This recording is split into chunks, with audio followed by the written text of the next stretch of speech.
பறந்து விரிந்த ஆழ்கடல் உலகின் ஹண்டர் என அழைக்கப்படும் ORCA திமிங்கலங்கள் நம்மை பிரமிக்க வைக்கின்றன. எதற்கும் அஞ்சாத இந்த ORCA திமிங்கல இனம் டால்பின் குடும்பத்தைச் சேர்ந்தது.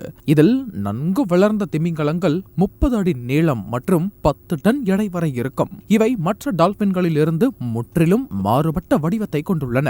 இதன் மூலமாக தண்ணீரில் இவற்றால் வேகமாக நகர முடிகிறது. அவற்றின் தனித்துவமான கருப்பு மற்றும் வெள்ளை நிறம் இந்த இனத்தை நாம் அடையாளம் காண உதவுகிறது. சுமார் 4 அங்குல நீளத்தில் கூம்பு வடிவத்தில் இருக்கும் இதன் பற்கள் மூலமாக இரையை ஒரே கடியில் கிழித்துவிடும். கூர்மையான பற்கள் மற்றும் சக்தி வாய்ந்த தாடைகளின் உதவியுடன் ஆர்காஸ் சிறந்த வேட்டையாடிகளாக கடலில் ஆதிக்கம் செலுத்துகின்றன.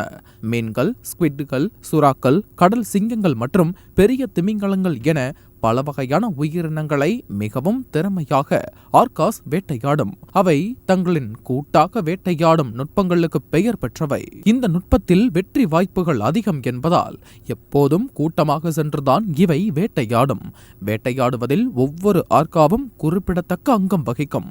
ORCAS பயன்படுத்தும் வேட்டை யுத்தி கேரசல் ஃபீடிங் என அழைக்கப்படுகிறது. இந்த நுட்பத்தில் மீன்களின் கூட்டம் அல்லது கடல் பாலூட்டியை சுற்றி வளைத்து குமிழிகளின் வளையத்தை உருவாக்குகின்றன.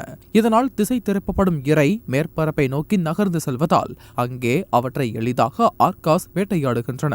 தங்களின் வாளை பயன்படுத்தி செயற்கையாக அலைகளை உருவாக்கி இரைகளை வேட்டையாடுகின்றன. அதேபோல கடற்கரையில் இருக்கும் உயிரினங்களையும் சீறி பாய்ந்து பிடிக்கும் தந்திரசாலிகள் இவை. இத்தகைய பண்புகள் மற்றும் நடவடிக்கைகள் காரணமாகவே ORCA மனிதர்களை தவிர வேறு எந்த உயிரினமும் வேட்டையாடாத கடல் ராஜாக்களாக சுற்றித் திரிகின்றன. தொடர்ந்து இது போன்ற தகவல்களுக்கு நம்ம சேனலை சப்ஸ்கிரைப் பண்ணுங்க. மறக்காம பெல் பட்டனை பிரஸ் பண்ணிக்கோங்க.